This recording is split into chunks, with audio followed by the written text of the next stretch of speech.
Vegeta's like hundreds, if not thousands of times stronger than his Saiyan Saga self, who's already planet level. So you're gonna tell me his attack's gonna be weaker than that? Come on, bro. Yeah. So what Vegeta is trying to say is that by like suppressing his power so it doesn't blow up the planet, is that the attack is still kind of the same strength. He's just not going balls out with it. Like he's suppressing the radius of the attack, so it only hurts Android 18 and not the surrounding areas, if that makes sense. So me and Chuck here, we've proven that even casually, that all the characters in Dragon Ball Z are easily planet level, right? That's what we were doing with all those scans. Yeah, basic levels are planetary. That's what we've established. It's very clear. And now we're going to explain why do some of their attacks at like even full power, why did Majin Vegeta's attack only make a fucking crater, like a nuclear bomb level crater? Like why did that happen? Goku's fighting Beerus, the purple cat bitch, he's always lying about his power because he's a woman. He's fighting against Goku, and they're basically punching each other, right? And this is resonating across the entire macroverse. And if you guys didn't know, Dragon Ball Z universe is actually a bunch of universes into one. There's the living universe, there's the Kaioshin realm, demon realm, heaven, and hell, right? And many of these are like universe-sized. That's stated by the Daizenshu, and we even have like a reference to the map, like drawn by Akira Toriyama. So, if their punches are doing this, just with punches, casually, then logically their key like attacks, 50%. Their key attacks would be a lot more potent. Not to mention that Goku was suppressed at the time still. He was still gaining more power as the fight went on. Beerus was exerting some power. We don't know how much percentage he was using, but he was definitely using a little bit more as the fight went on. And he was still suppressed the entire time because he's a fucking asshole. But basically, Goku was matching like blow for blow with Beerus, right? He was basically trying to match his punch at the same time, being in an alignment so it wouldn't cause any collateral damage. So even while suppressing themselves, they still caused stars and planets to be destroyed from that, right? I'd like to bring something up. Yeah. So one of the reasons that the universal shockwaves even happened is because the God's form was just so massive of an increase that he had no idea how to control it. Like when he first started fighting Beerus, like even just by dashing at him, he started stumbling around because he had no idea he was going to be that fast. So he started stumbling around because he didn't know how to control himself. So one of the reasons that there was such like a big universal impact and all these planets were getting destroyed from their fight, as in comparison to like one of their normal fights where nothing happens, even Goku versus Hit, or like only a few tiles on their arena got destroyed, let alone a planet or something. But the reason so many planets and stars were destroyed is because he had no idea how exponentially stronger he actually got, and he had no idea how to suppress it. So when him and Beerus were punching each other, he was gradually learning more and more how to suppress his punch, and in the final clash was going to destroy the universe, he finally learned how to cancel out that excess energy that was going to destroy the surrounding environment, and learned how to create area of effect with his powers. So to kind of further touch up on this argument, we can bring up later arcs of Dragon Ball Super. So even though Goku, just by clashing fists with somebody, could completely like annihilate the fucking universe, later on in the show, when he's much stronger as a Super Saiyan Blue, and yes, he's confirmed much stronger, when he's clashing hands with Goku Black or Hit or anybody, it's only destroying like a wall or some like tiles. Like, bro, I think I could even destroy one of those tiles if I had like an adrenaline rush and I fucking like try to curve stop a tile. I bet I could even put a crack in that thing. So it's like they're only cracking tiles with this universal level power. And at this point, it's just very clear that they suppress their energy into an area of effect. And that's what the entire series is. That's why when Trunks, unleashed his full power attack at Zamasu, it only destroyed like a building. Okay? It's area of effect. That's what they do. They don't want to do collateral on the planet unless they're completely fucking pissed off. Like Frieza, when Frieza like crushed Earth in his hand, that was him going balls out to destroy collateral. Or Boo, when Boo like threw a ki blast at Earth, he just didn't give a fuck. A casual ki blast that Goku and Vegeta spamming each other constantly was able to counter this planet level attack. That's a perfect example of what area of effective is. Even like one of the little ki blasts that they just shoot at each other, all the time. They shoot it like a damn machine gun. Just one of those almost blew up the planet. So that's perfect. That's one of those could solo Naruto or Bleach. Like literally, yeah, like one of those little machine gun blasts could dead ass solo a verse. Like, and people just don't understand this. It's just they just don't want to cause collateral on the planet, and that's what area of effect is. So. But Seth, like this YouTuber that's bigger than you, he's right. He has more subs than you. This guy, he has 130,000 subs, and he says he doesn't even understand. How can you possibly understand? And now, before somebody claims that area of effect is only in Dragon Ball and we made this fucking term up, you know, this is also in comics, right? A very good example is Thanos, you know? He's been shown to survive attacks against Odin, who could destroy galaxies. Even when he was, like, dead and his body was floating around in space, and Galactus destroyed a galaxy, Thanos' body still survived that, you know? Like, for example, Silver Surfer, he could destroy stars, he could survive a solar system being blown up on him, and yet, there's still area of effect. For example, Galactus literally just blasted Thanos, and he fucking made him beg for his life. And there was a little fucking crater on there, literally a little crater. It looks like he got hit by a tank shell. Yeah. Okay, Silver Surfer blasted at Thanos, and it like probably scorched like his chair that he was sitting in. They're gonna tell me that someone that can destroy stars and solar systems or can survive a galaxy being destroyed on them is gonna get owned by a little crater attack? Come on, man. Like even with Superman, like for example, when he says he's not holding back, he can shatter moons and stars, which he's shown.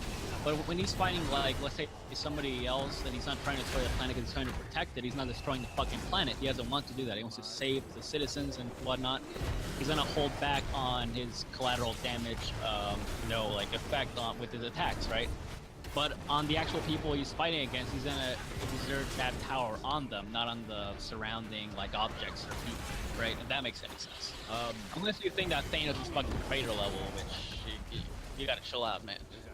Okay, I will admit that area of effect is shown in Dragon Ball a lot more than it is in comics, but this is mainly because they're such like spiritual oriented fighters, and they just have like complete mastery over their abilities. Like they have complete mastery. Goku can casually suppress himself to be like human level within like a second. Like he can go from like human level to full power in like an instant. But it's like that's just because they have control over their abilities and they don't want to do collateral damage on someone other than who they're trying to beat the fuck up. And whether it be, Superman, whatever comic you're reading, Naruto, whatever anime you're watching, they all do it. There's always an effect. There's always area of effect somewhere in your damn story. It's not just Dragon Ball. It's any damn series. So you cannot use this argument to downplay Dragon Ball whatsoever. Like, when Trunks came to Earth, like, the soldiers said that his power level was like a 5, right? Even though he fucking chopped them all up and he shit on Frieza, right?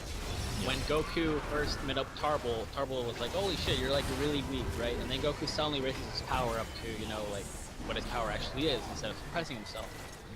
So, and even in the Namek Saga, they're always, like, lowering their power level, so the enemies think that they're a lot weaker than they actually are because of the scouter readings. They're like, oh, his power level is like 1,000, he's fucking fodder, right?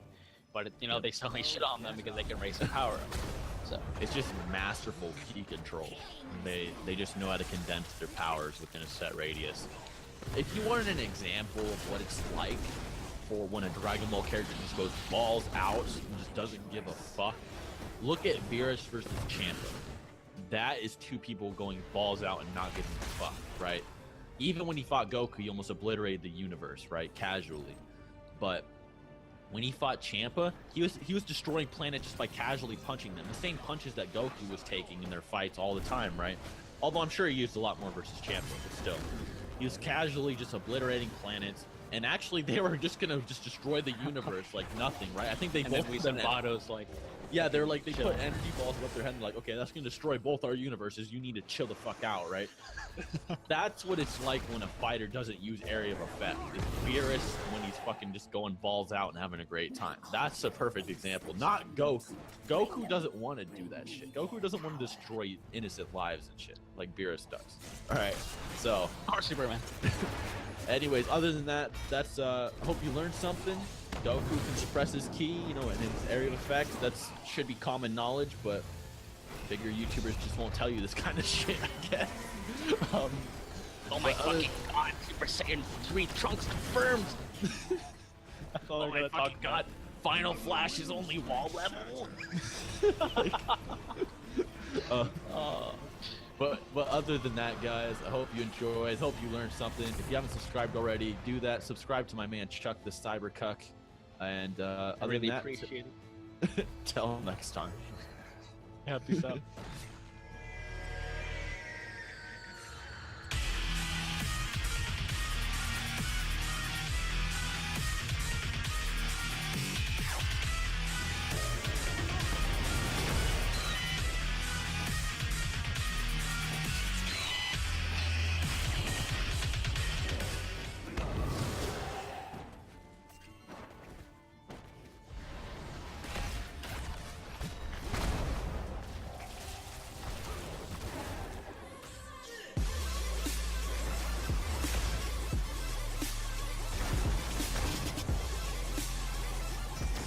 What's going on, everyone? Today I am bringing you Super Saiyan 4 versus Super Saiyan Blue.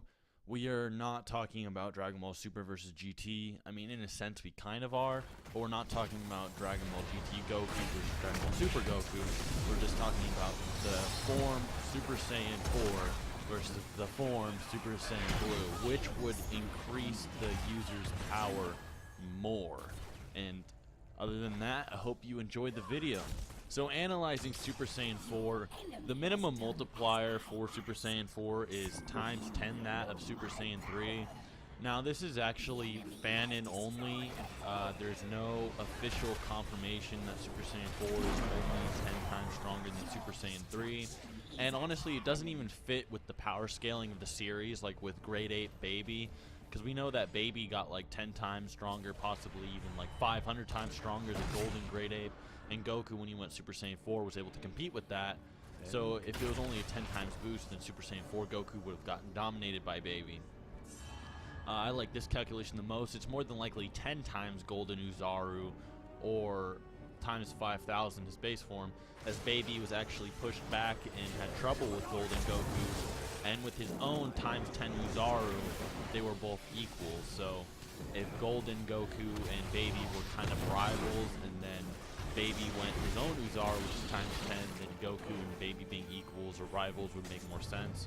Also, I'd like to bring up the point that Baby was already in a Super Saiyan's body. He already knew how to go Super Saiyan, so he's most likely using Super Saiyan versus Goku, which is hard to tell because of Baby's weird appearance. So the Golden Uzaru form that Baby used is most likely times 10 multiplier. The reason Golden Uzaru is often referenced as times 500 is because Uzaru is times 10, and then Super Saiyan is times 50, so times 10 times 50 would be times 500. But if Baby already has that times 50 multiplier onto himself, then it would only be times 10. So I like that calculation the best, times 5,000 base. But you could highball it, and if you do highball it, then Baby would have gotten 500 times stronger, and then Goku Super Saiyan 4 would have to have gotten over 500 times stronger than what he did, than how he was fighting Baby in his previous Super Saiyan 3 form. So now that we've got that out of the way, let's get on to Super Saiyan Blue. So first, however, we need to find the power of Super Saiyan God, which is confirmed weaker than Super Saiyan Blue numerous times throughout the series and even in some guides. So when Goku fought Beerus in Dragon Ball Super, he was originally at best like a multi-solar system buster, galaxy level. Galaxy level is insane highball, and I'll get to that in a second. I made another video about this, proving that Goku, when he's in Super Saiyan 3, is not universal. He's more like multi-solar system levels. If you don't know what I'm talking about, if you don't know what multi-solar system level means, it's basically, okay, so Goku can destroy numerous solar systems with his power. It's what a solar system buster means. Goku in the Buu Saga was above Super Saiyan 2 Gohan in the Cell games. Gohan was confirmed, Gohan and Cell, by the way, were confirmed to be a solar system buster, and many guides back this up, and even Cell himself said, yeah, I'm gonna blow away the solar system. A lot of people deny this for whatever reason. We don't know why yet, but basically the guides have basically said, yes, he can destroy the solar system. Vegeta only noted Goku surpassed Gohan when he went Super Saiyan 2, so when Goku was a full power Super Saiyan, he didn't even mention Gohan yet, but then when he went Super Saiyan 2, he was like, impressive, it seems like you surpassed Gohan. So the gap between Goku and Gohan, Super Saiyan 2 wise, in the Buu Saga compared to the Cell game, isn't honestly too massive. It's honestly less than a 10 times difference. Going above 10 times is really fallacious. I mean, you can, but... And as we know with Super Saiyan 3 is times 4 that of Super Saiyan 2. So even if Goku is 1,000 times stronger, or even 1,000,000 times stronger than Gohan in the Cell game, he still wouldn't be a Galaxy Buster as a Super Saiyan 3. So if we highball Super Saiyan 3 to Galaxy Buster, highballing Super Saiyan 3 lowers the power of Super Saiyan God, by the way, so don't get triggered. And then we can find out how powerful Super Saiyan God is. In Goku and Beerus' clash, while they only used around 50% to 80% power, they're kind of dicking around with each other, testing the waters of Goku's form.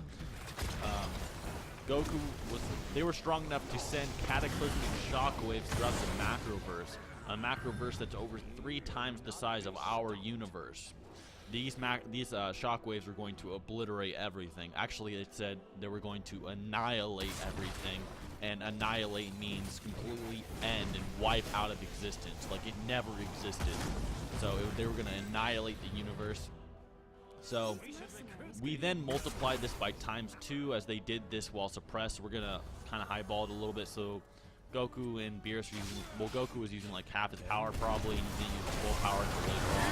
You know, kind of fight, powering up even after the universe shit.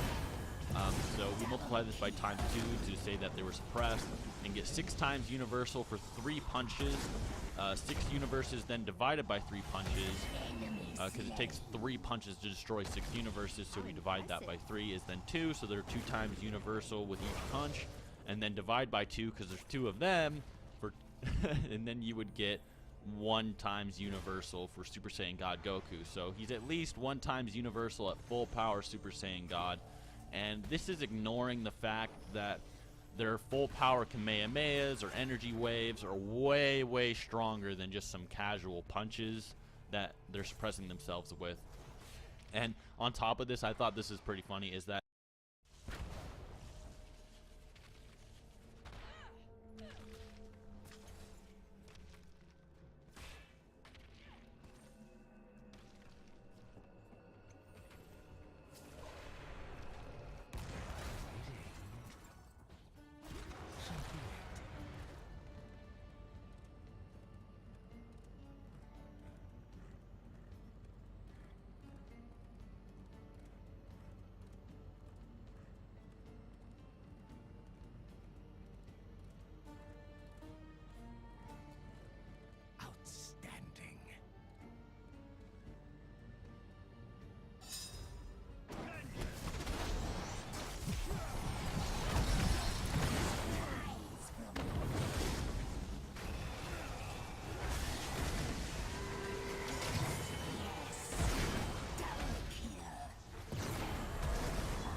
joins the battle.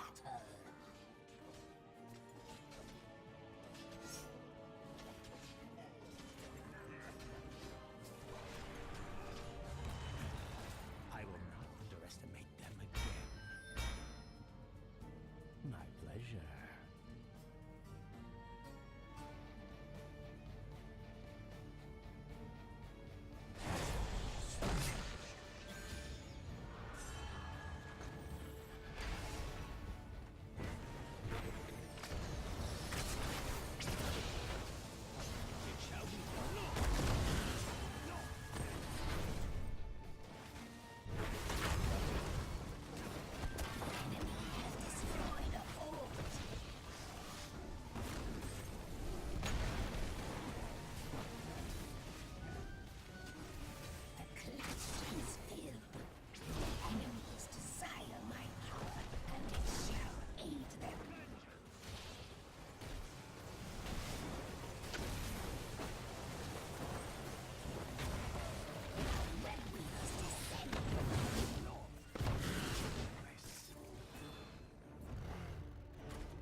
My pleasure.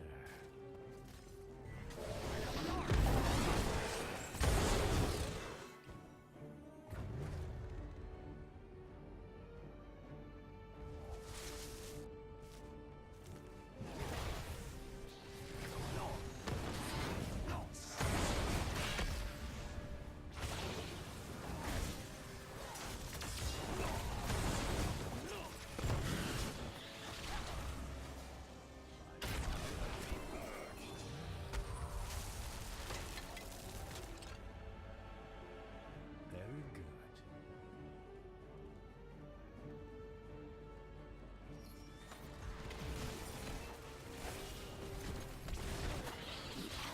The spider closes. The sun lights my path.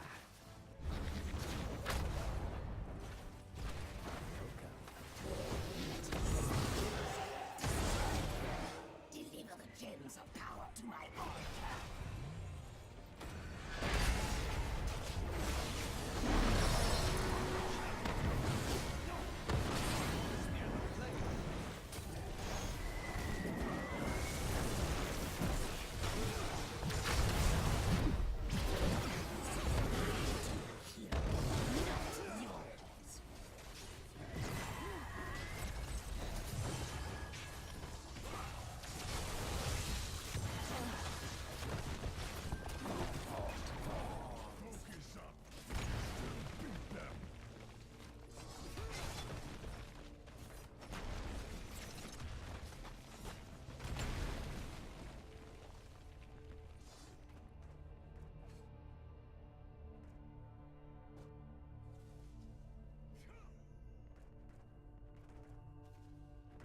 You have lost again.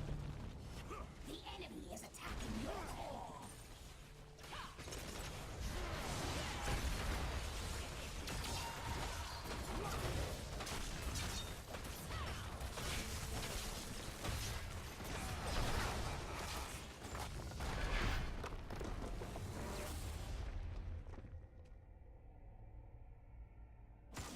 Not all escape my tomb. MVP.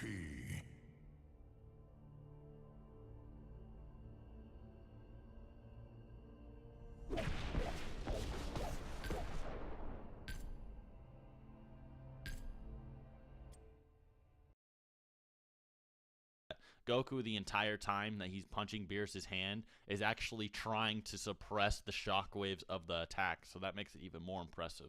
Now, the difference between a universe and a galaxy is around 100 billion